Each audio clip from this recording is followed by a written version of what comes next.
Now let's move to Lebanon, which of course has provided shelter to more than 1 million Syrian refugees, both in private homes and in makeshift refugee camps that have endured a brutal winter. But political pressure has intensified within the country, with an enormous strain on the country's resources. Ahmad al-Hariri is the Secretary General of political party The Future Movement of Lebanon, and he is visiting Australia at the moment. He joins us from Canberra. Thank you so much for your time this evening. I might just put to you Amnesty International's latest report saying that the world's response over crises like Syria and ISIS has been shameful. Do you agree? First of all, let's say that Lebanon and all the region is facing a difficult period, and a critical one, because of the Syrian crisis. We in Lebanon, you said that there is 1 million refugees. The number is 1,500,000 refugees that are dispersed everywhere in the country, even in parking lots and some new camps, chaotic camps that the refugees went to and lived in.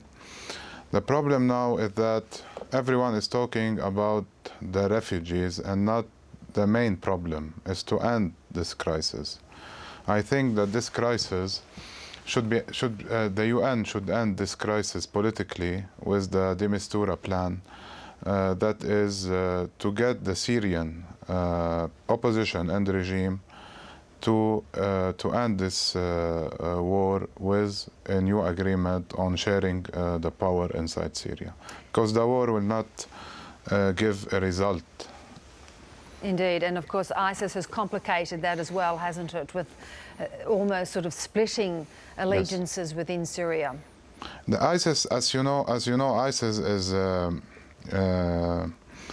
it was a result of the brutal action of the Syrian regime and the regime of Nouri al-Maliki, and we know all the pressure that these two regimes put on the Sunni inside both countries, that led to Daesh to take advantage of this action and start an opposite radical war against all the region. But if we want to see, or if we want to look at what Daesh is doing, Daesh at the end is taking territory in Syria and Iraq from Sunnis and not from other fractions. Daesh is attacking more of Sunnis than other everywhere. At the end, it's a critical for the moderate Sunni to live with this form of radicalization or radical groups, because it affects us a lot, and we need to promote the value of Islam, that are peace everywhere and peace with everyone. Give us a sense of how it is impacting, nevertheless, this refugee crisis within Lebanon, how it is impacting domestically. It's a big burden. Till now, the Lebanese has lost 200,000 jobs to Syrian. In terms of the small businesses, the Syrians are opening all the kind of small businesses in the villages and towns they are living in, and they are still bringing the raw material from Syria, so they are competing by price and by quality to the Lebanese. I think that the UN and the UNHCR has a big program now for the hosting community, to help the hosting community, because the tension is rising between the Lebanese and the Syrians, and the Lebanese are seeing that the Syrians are taking all the aids, and the Lebanese, the hosting community, is becoming more poorer. Just in terms of fighting ISIS, do you think it's critical to work with Hezbollah to try and keep them at bay?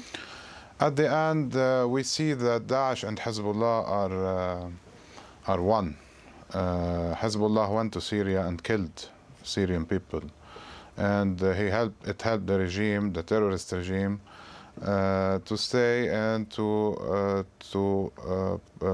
give this war different meanings. Daesh also is a radical group. We see now in Lebanon that we should isolate our country from what's happening around us. That's why we entered the dialogue with Hezbollah. And we are planning, after the election of a president, to have a national dialogue about how to protect Lebanon. And as you know, we all have the Ba'abda Declaration. The Ba'abda Declaration was the declaration that Lebanon should be isolated from what's happening and no one should be involved in any other conflict that is going around. Ahmad El Hariri, thank you very much for your time tonight. Thank you.